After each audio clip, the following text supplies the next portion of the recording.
नमस्कार। और आज के इस विशेष विश्लेषण में आपका स्वागत है। आज हम एक बहुत ही कह सकते हैं आम समस्या पर बात कर रहे हैं, अतिसार यानी दस्त। लेकिन हम इसे आयुर्वेदिक नजरिए से समझने वाले हैं।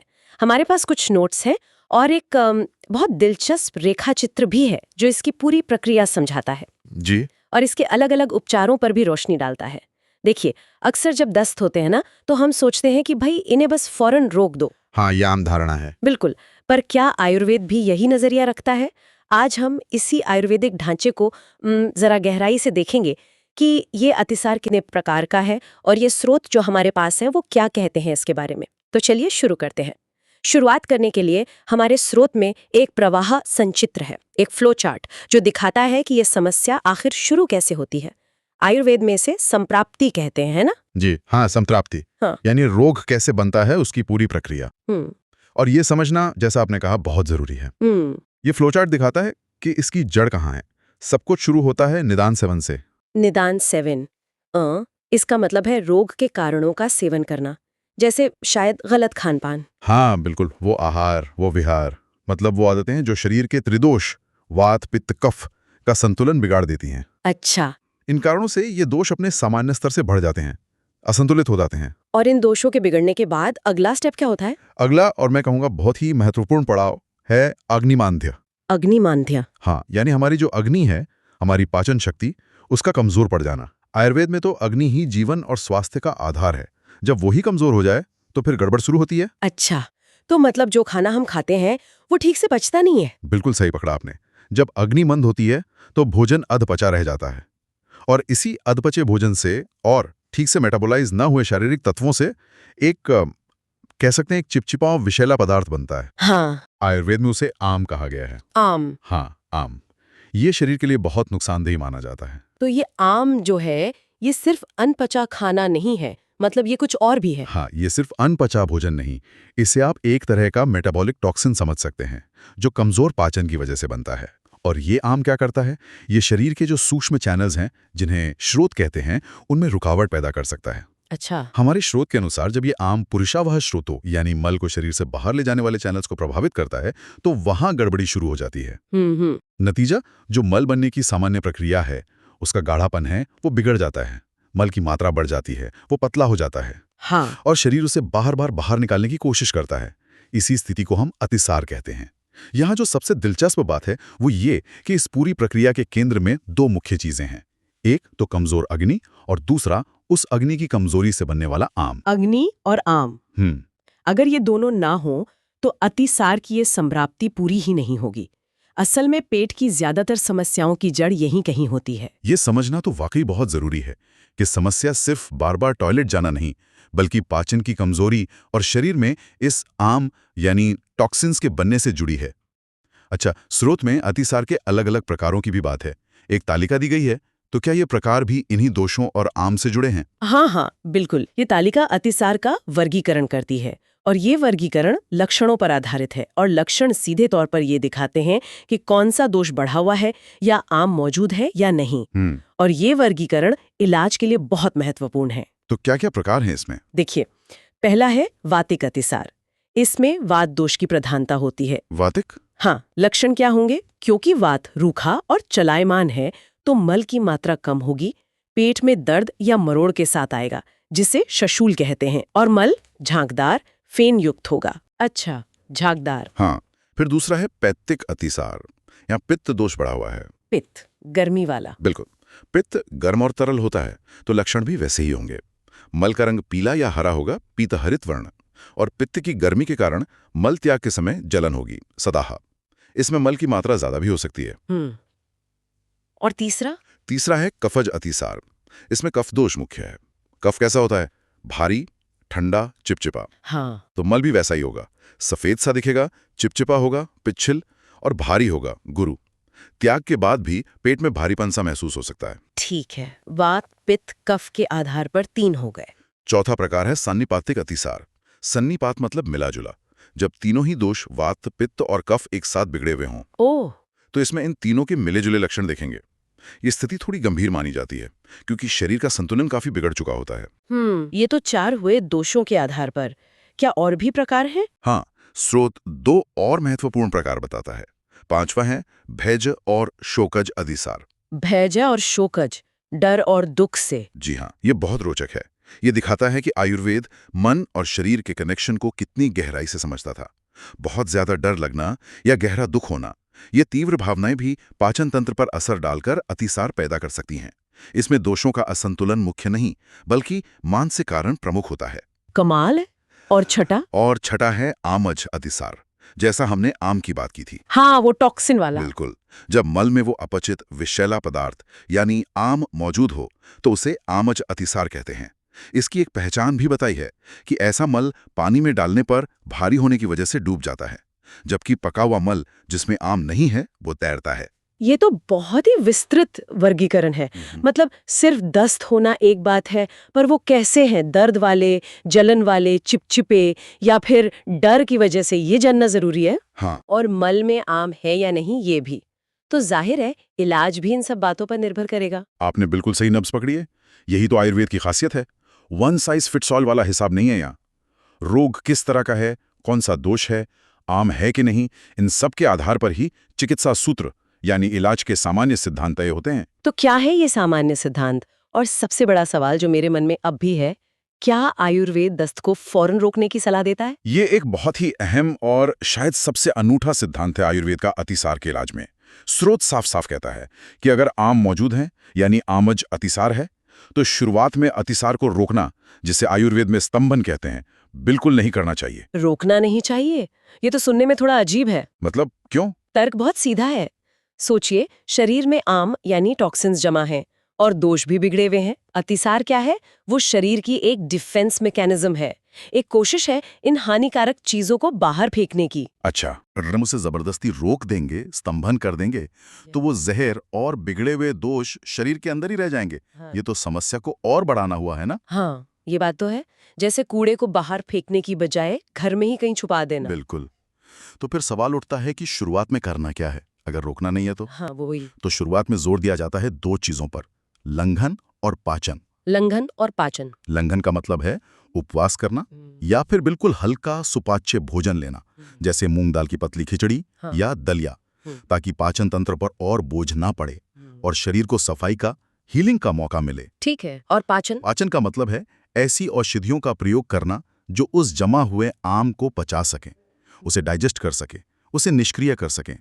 और साथ ही अगर अग्निमांद्य बहुत ज्यादा है, मतलब पाचन शक्ति बहुत ही कमजोर है, तो दीपन चिकित्सा भी की जाती है।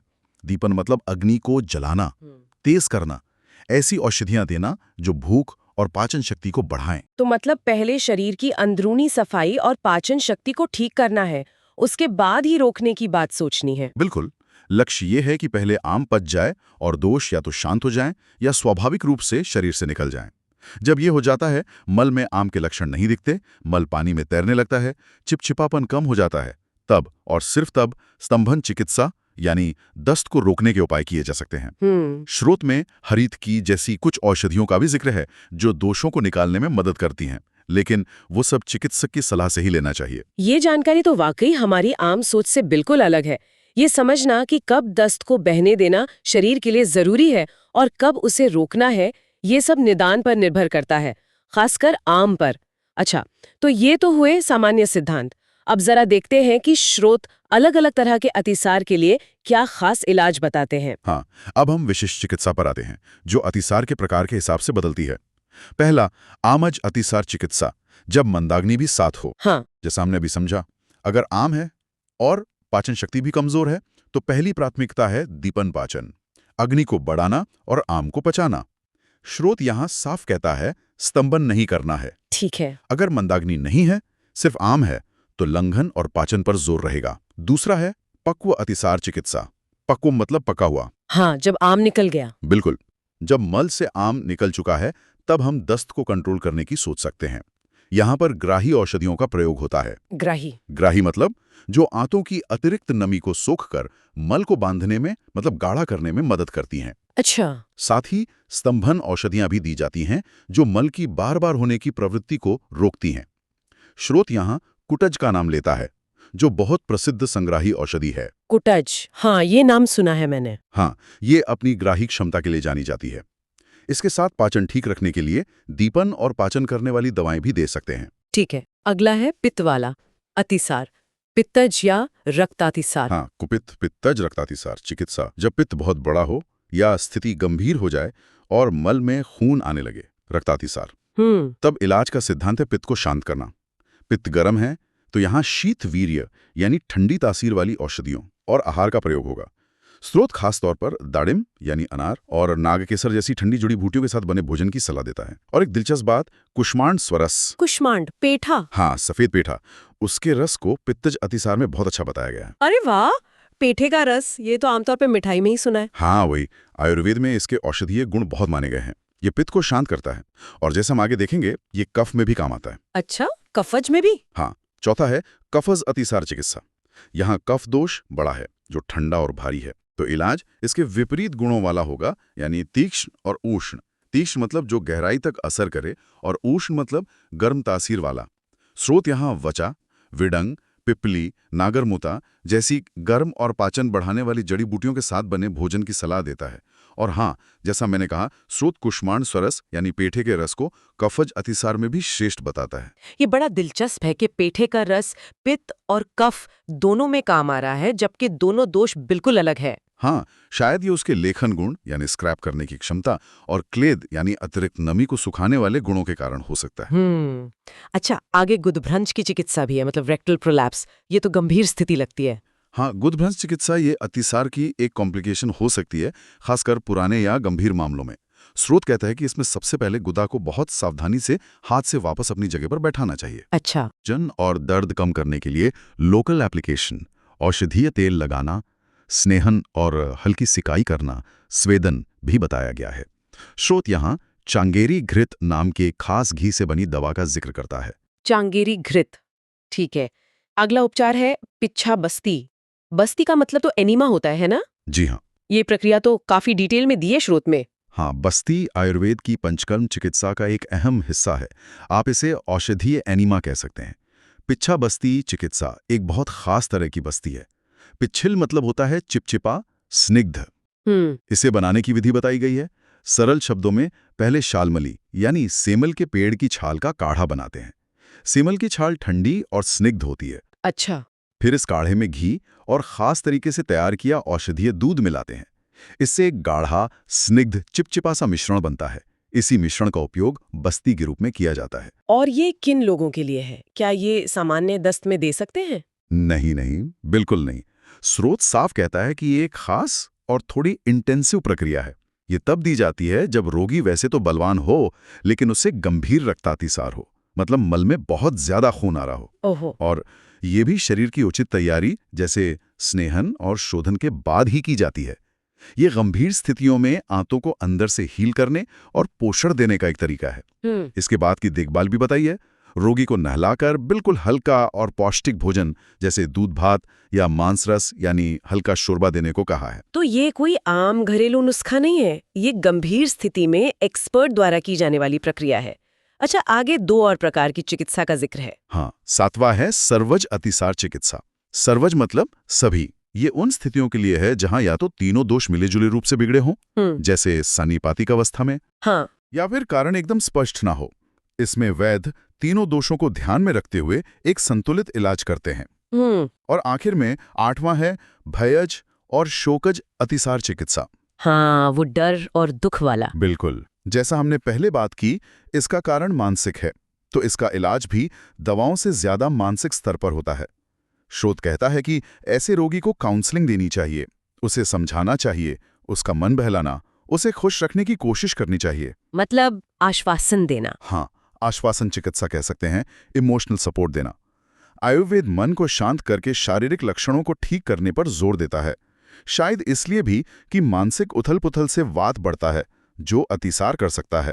सिर्फ शारीरिक लक्षण नहीं, बल्कि दोष, आम की स्थिति और यहाँ तक कि मानसिक हालत को भी ध्यान में रखकर इलाज तय होता है।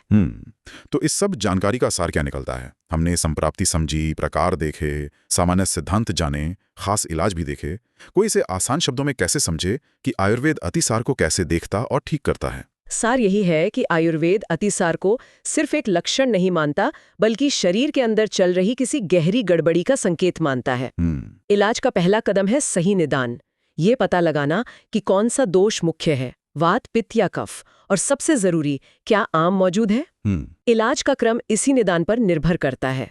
अगर आम है तो पहला काम उसे पचाना है, पाचन, और शरीर को उसे निकालने में मदद करना है, लंघन, दीपन।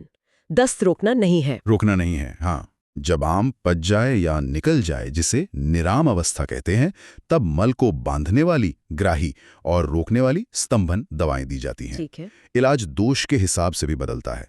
पित्त के लिए ठंडी चिकित्सा, कफ के लिए गर्म और तीक्ष्ण, और वात के लिए स्निग्ध और वातशामक। ठीक है। पिछाबस्ती जैसी प्रक्रियाएं गंभीर मामलों के लिए हैं, खासकर रक्तातिसार में, और वो एक्सपर्ट की देखरेख में ही होती हैं। ठीक है। और अगर कारण मानसिक है तो इलाज भी मानसिक स्तर पर ही होता है। मतलब ये पूरी तरह से व्यक्तिगत, पर्सनलाइज्ड उपचार है। तो हमने देखा कि अतिसार के प्रति आयुर्वेद का नजरिया कितना सूक्ष्म, कितना लॉजिकल और व्यवस्थित है। ये तुरंत लक्षण दबाने के बजाय जड़ पर काम करता है, चाहे वो जड़ बिगड़े हुए दोष हों, पाचन की कमजोरी और आम हो, या फिर मन की कोई परेशानी। और जैसा आपने शुरू में कहा था, अग्नि यानी पाचन शक्ति का महत्व तो इस पूरी कहानी के केंद्र में है। बिल्कुल। और इस चर्चा के आखिर में मैं श्रोताओं के लिए एक विचार छोड़ना चाहूंगा। जरूर। जरा सोचिए, ये प्राचीन चिकित्सा पद्धति पाचन तंत्र की गड़बड़ी को सिर्फ एक शारीरिक तकलीफ नहीं मानती थी। वो इसे शरीर का एक संवाद मानती थी, एक सिग्नल कि हमारी पाचन अग्नि ठीक काम नहीं कर रही, या शायद हमारे मन में कोई गहरा असंतुलन है। जब हम आम लगने वाली स्वास्थ्य समस्याओं को सिर्फ लक्षण की तरह ना देखकर उनके पीछे छिपे इन गहरे कारणों, अग्नि, दोष, आम, मन को समझने की कोशिश करते हैं, तो क्या बीमारियों को देखने और उन्हें संभालने का हमारा नजरिया पूरी तरह बदल नहीं सकता? निश्चित रूप से ये सोचने वाली बात है। अपनी सेहत को शायद और गहराई से समझने की एक प्रेरणा मिलती है इससे।